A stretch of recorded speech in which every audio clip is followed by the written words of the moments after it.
down to earth. His writing kind of spoke to so many different kinds of people.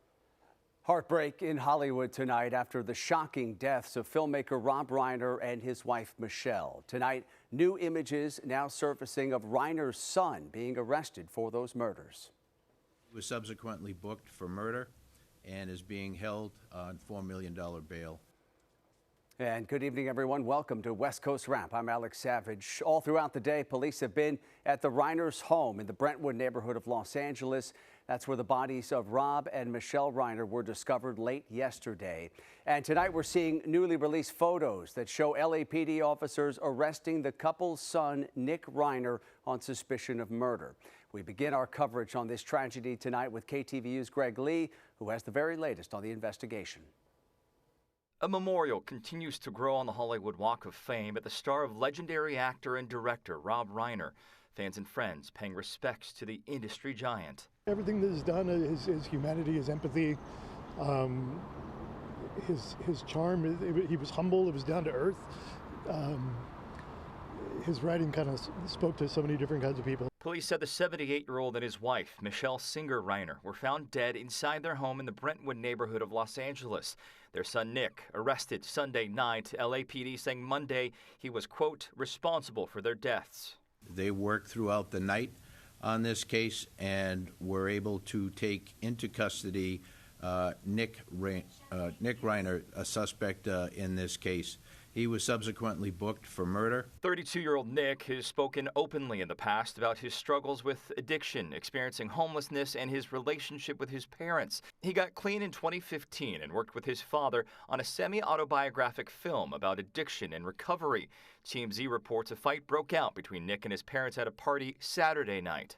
Something happened, though, where there was a big blowout argument, we have been told, between Rob, Michele, and Nick, and it was so intense that they felt like they should leave the party. Actor Billy Crystal, who worked with Reiner on a number of films, including When Harry Met Sally and The Princess Bride, seen outside the home Sunday, grieving the loss.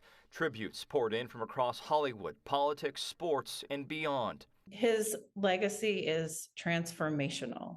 Not just for the kids today, but really for the generations ahead. Reiner was a vocal voice for Democrats, fundraising for candidates, and a champion for causes like same-sex marriage and early childhood education, helping establish First Five California. His contribution isn't just one as it relates to policy, and certainly we support and have benefited from his vision in that way, but also in tangible ways in terms of as it relates to resources in our community. Greg Lee, KTVU, Fox 2 News.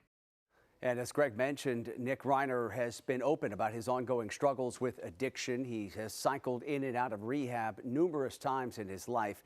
And according to TMZ, Rob and Michele Reiner had grown increasingly worried in recent months about Nick's substance abuse and his mental health. And as you heard on Saturday night, emotions apparently boiled over for the family in the middle of a holiday party. We're being told that Conan O'Brien had a holiday party on Saturday evening where Rob, Michele, and Nick all attended together. And there was some kind of argument that transpired at the party. And this argument was so animated, so loud, that we're told people that were at the party overheard the commotion. And it's unclear exactly what the argument was about.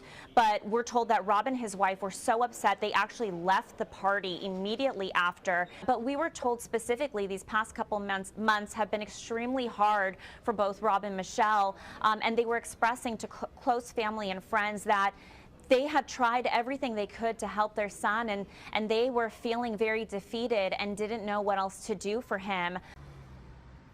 As of now, Los Angeles police have not said anything about a possible motive for those killings. Of course, Rob Reiner's Hollywood career spanned decades as an actor, director, a writer, and a producer. Fox's Ashley Dvorkin has more tonight on the legacy he leaves behind. My father was my idol. Actor, director, producer, and writer Rob Reiner went into the family business of entertainment, following in the footsteps of his father, Carl Reiner, and his mother, Estelle. Is that all? Rob Reiner had his big breakout role on the sitcom All in the Family in 1971, playing Archie and Edith Bunker's son-in-law, a role which earned him 2 Emmys. What do you call this? While he continued his acting career, his work as a director took the spotlight early. His directing debut was the mockumentary This Is Spinal Tap in 1984, which he would later revisit in the 2025 reunion sequel, Spinal Tap 2: The End Continues. This is really a good time. His other early directing credits included the 1986 coming-of-age film Stand By Me and romantic comedies, which would go on to become classics. Prepare to die. In 1987, he directed and produced the fantasy adventure The Princess Bride. It's not the same for men. A couple years later, the story of 2 friends who can't help but fall in love in When Harry Met Sally, starring Billy Crystal and Meg Ryan. I don't want her spirit! The 90s brought thrillers and dramas, including the Stephen King novel-inspired Misery with Kathy Bates and James Caan, and A Few Good Men with Tom Cruise and Jack Nicholson. We could do this. In 2007, he directed Nicholson and Morgan Freeman in The Bucket List and consistently worked behind the camera from there. While promoting his 2014 film And So It Goes, he talked about a common theme in his romantic movies. I tell the same story, basically. It's basically the way I view men and women. Women are just more mature than men. I don't care what age. They know what's important in life, and the men run around like idiots trying to figure that out until they meet a woman that can show them what's important. At the 2024 Emmys, as the show honored 75 years of television, he reflected on his family's role in shaping it. My father started in the late 40s, early 50s on the Show of Shows with Sid Caesar, and I've said, you know, he was on television before we owned the television. And we've seen the progression of what's happened and then there's an explosion that we're seeing now. Throughout his career, Reiner was recognized by the Directors Guild of America with several nominations for some of the many iconic films he created. In Hollywood, Ashley Dvorkin, Fox News. And tonight, tributes to Reiner continue to pour in. Fans have been leaving behind candles and flowers at his star on the Hollywood Walk of Fame. Admirers say his work spoke to all types of people. He was one of my biggest influences when I was a kid, as a young writer, and you know, This Is Spinal Tap blew my mind, and I still watch it to this day. Just kind of everything that he's done, his humanity, his empathy, his charm. He was humble. It was down to earth. His writing kind of spoke to so many different kinds of people. Former President Barack Obama says he is heartbroken over Reiner's death. He posted on social media, quote, "Rob's achievements in film and television gave us some of our most cherished stories on screen. But beneath all of his stories he produced was a deep belief in the goodness of people. Together, he and his wife lived lives defined by purpose. They will be remembered for the values they championed and the countless people they inspired." Once again today, President Trump doubled down on his criticism of Rob Reiner, a prominent Democrat. Well, I wasn't a fan of his at all. He was a deranged person as far as Trump is concerned. He said he knew it was false. In fact, it's the exact opposite, that I was a friend of Russia, controlled by Russia. You know, it was the Russia hoax. He was one of the people behind it. I think he hurt himself in career-wise. He became like a deranged person, Trump derangement syndrome. The president made those comments after posting about Reiner's death on social media. Reiner was an outspoken critic of the Trump administration, regularly hosting fundraisers for Democrats and liberal causes. And our coverage of Reiner's death continues on westcoastrap.com. Some of what you'll find there on the website are tributes from celebrities, as well as a slideshow highlighting Reiner's decades-long career. Coming up tonight here on West Coast Wrap, new storms creating new problems in the Pacific Northwest. Up next tonight, crews rushing to repair a levee breach that emergency managers describe as life-threatening. And here is our live camera up in Seattle right now. The clouds in place and a lot more rain in their forecast. Flood watches issued right now, wind advisories. We'll talk more about that wet forecast. Another atmospheric river. The details coming up. These bombs were to blow up at the same time on midnight this New Year's Eve. Also tonight, federal authorities say they've thwarted plans for terrorist attacks across Southern California. We have more on what investigators are saying about the suspects arrested in this case. They're trying to get my trailer out. It's pretty darn devastating. Tonight, we are following a developing story in the Pacific Northwest. People across western Washington are bracing for the possibility of new flooding. Emergency managers say a levee break in King County is potentially life-threatening. A tree trimming company working near that break captured images of how the pavement buckled along that levee south of Seattle today. The breach sent water in the direction of an industrial building nearby, and hundreds of people were evacuated. Crews expect it's going to take hours to complete a short-term fix for the issue, and they're monitoring other vulnerable spots along that same levee.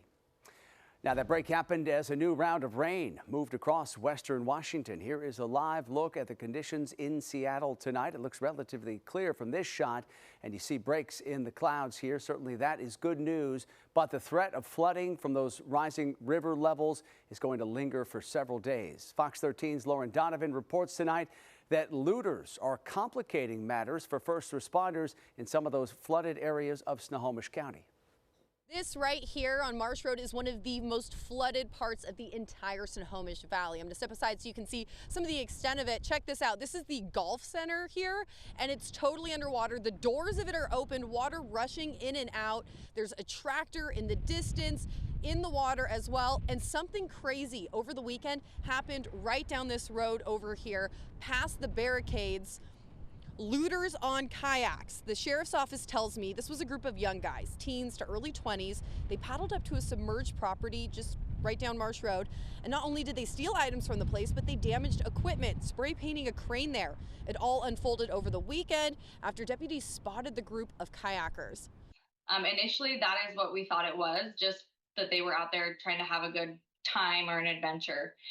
So we contacted them. We asked them to please get out of the flooded water, and they did. They complied and they left. Then we were called back out to the scene later that afternoon for a report that those individuals were back again. Neighbors had asked them to leave. They were being confrontational. But the sheriff's office says they don't want people to be worried. Widespread looting is not a problem. Do not panic rush back to your flooded homes, putting yourself at risk. This was a one-off. Everything the guys took was returned to the property owner. So keep that in mind. That said, kayakers in general, they have been problematic for authorities. And the Snohomish County Sheriff's Office wants us to remind everyone that flood water is dangerous, dirty, and debris can be just floating beneath the surface. So paddling out into some of this, it may seem like an adventure, but it's not worth it, because if you go under, not only are you putting yourself at risk, but first responders, they don't want to be out in this either. That's how dangerous it is. We're reporting in the Snohomish Valley for Washington News Wrap. I'm Lauren Donovan. And more rain in the forecast for the Pacific Northwest. You can see some of the rainfall totals over the past 24 hours, adding up in a few spots. Significant rainfall, over an inch, over 2 inches of rain, as you can see in some spots. So the flood watch is in effect, as you can see, for Tuesday. We're basically right now into Tuesday, Wednesday, and Thursday. All these areas in green. We actually have wind advisories in place as well. Winds gusty, and this begins Tuesday afternoon, 4 o'clock. Winds could be going over 40, maybe approaching 50 miles an hour. The southerly winds in place. And also we have this, a winter weather advisory. Colder air moving in is going to drop snow levels from around 6,000 feet, possibly as low as 2,000 feet. So snowfall could be on the order of maybe 5 to 10 inches. That winter weather advisory is in place beginning Tuesday afternoon. Here's a look at the radar from earlier today. All that to widespread coverage out there. The last few frames, not as much coverage, but there's more energy, more moisture moving in from the Pacific, as you can get the idea here with this overall flow. Once again, this is focused up in the Pacific Northwest. Way too much rainfall to talk about from last week, and it looks like another stormy pattern setting up. We'll definitely have to keep an eye on all those river levels because more rain in the forecast. Seattle today, 0.83 inches. High today of 57 degrees, showing you some breaks in the cloud cover. In the San Francisco Bay Area, some haze out there, partly cloudy skies, 54. And then in Phoenix, no clouds showing up in this picture. Lots of sunshine, a nice 81 degrees from earlier this afternoon.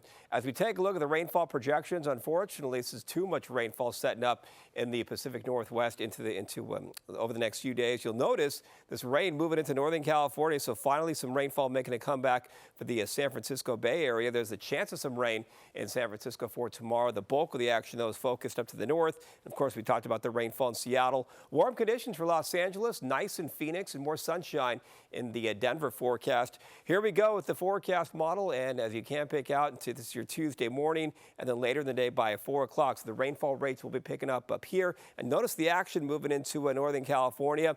Chance of some rain showers for the San Francisco Bay Area, all favoring areas north of the Golden Gate Bridge. And then some more activity that could linger into Wednesday morning. But just keep in mind, this is a very progressive, active pattern. And we are talking about some more rain later in the week for a good portion of the West Coast, at least about toward portions of California and up in the Pacific Northwest. And that's all reflected, at least in this 3-day forecast. Multiple rain clouds for Seattle Tuesday, Wednesday, and Thursday. San Francisco, the chance of some rainfall for tomorrow. Los Angeles, just a sun-cloud mix, temperatures in the 70s, and you see lots of upper 70s for Phoenix Tuesday, Wednesday, and Thursday. So we'll continue to keep it on the radar, the changing watches and warnings that will be happening over the coming days, especially up in the Pacific Northwest, Alex. Yeah, it's going to be an eventful couple of days up there. Okay, Mark, thank you.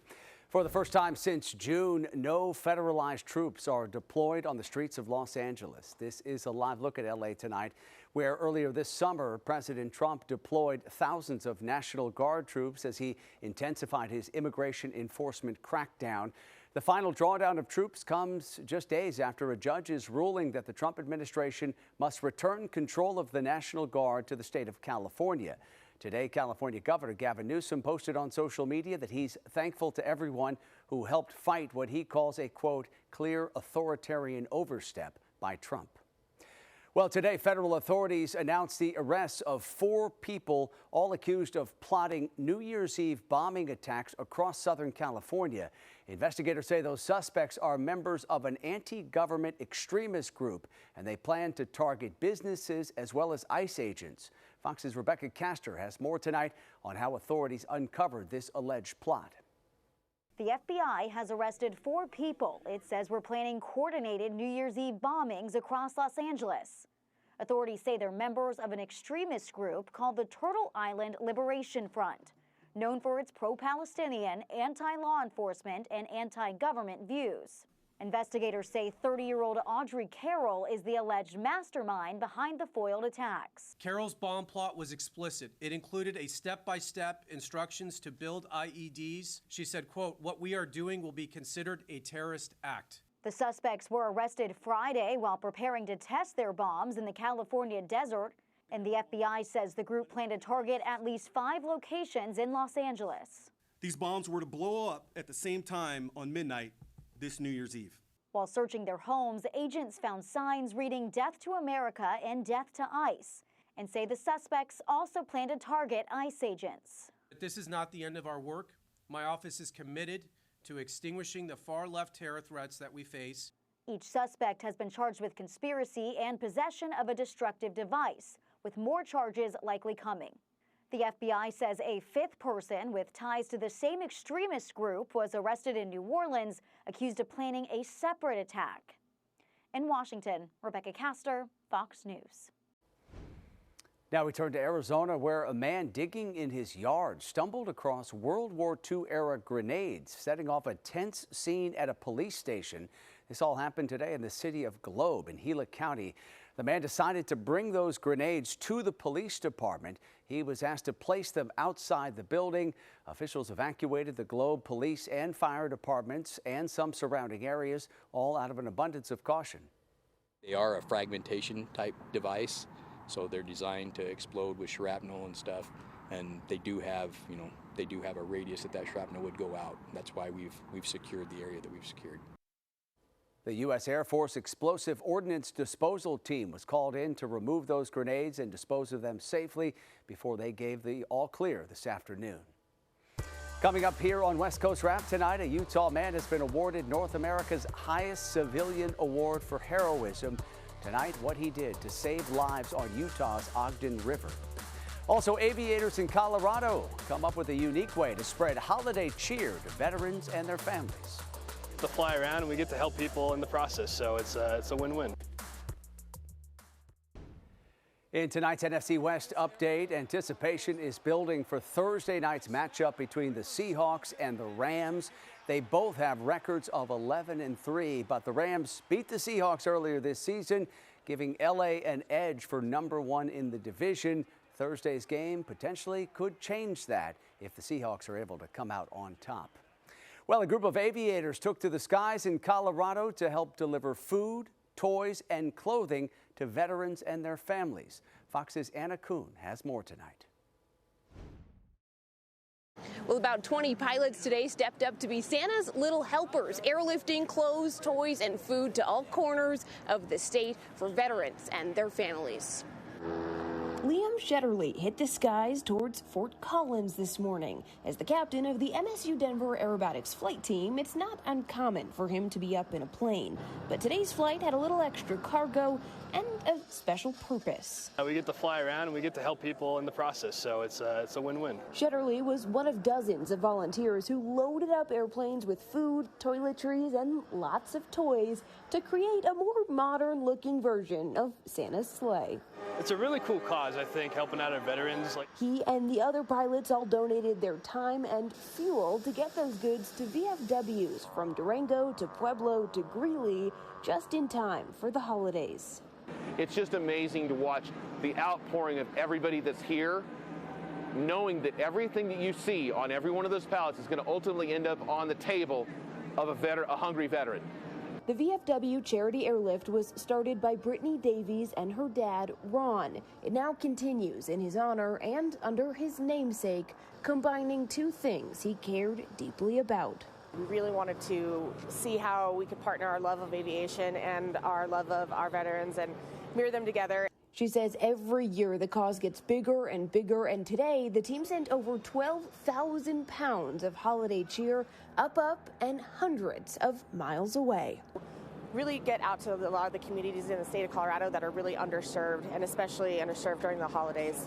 The holiday airlift has been going on for 15 years now, and organizers say they've donated over 100,000 pounds of food and toys all over the state. And of course, today they're only adding to that total. At the Centennial Airport, Anna Kuhn. It's fantastic to see. Okay, finally tonight, a sheriff's deputy in Utah has been honored with North America's highest civilian award for heroism. Deputy James Peasnall received a Carnegie Medal for rescuing a 10-year-old boy and his father from the Ogden River last year. Peasnall was off duty when he dove into the raging current, first saving the boy and then returning to rescue his father. The Carnegie Hero Fund Commission has been awarding medals since 1904, honoring civilians here in the U.S. and Canada who risk their lives to save others. An incredible job by that deputy. That does it for West Coast Wrap tonight. We appreciate you watching, and a quick reminder before we go tonight, you can always stay up to date on all the big stories we're covering across the West Coast. All you have to do is head to our website. It's westcoastwrap.com. And please stream our shows on your smart TV by downloading the free Fox Local app. Have a great night.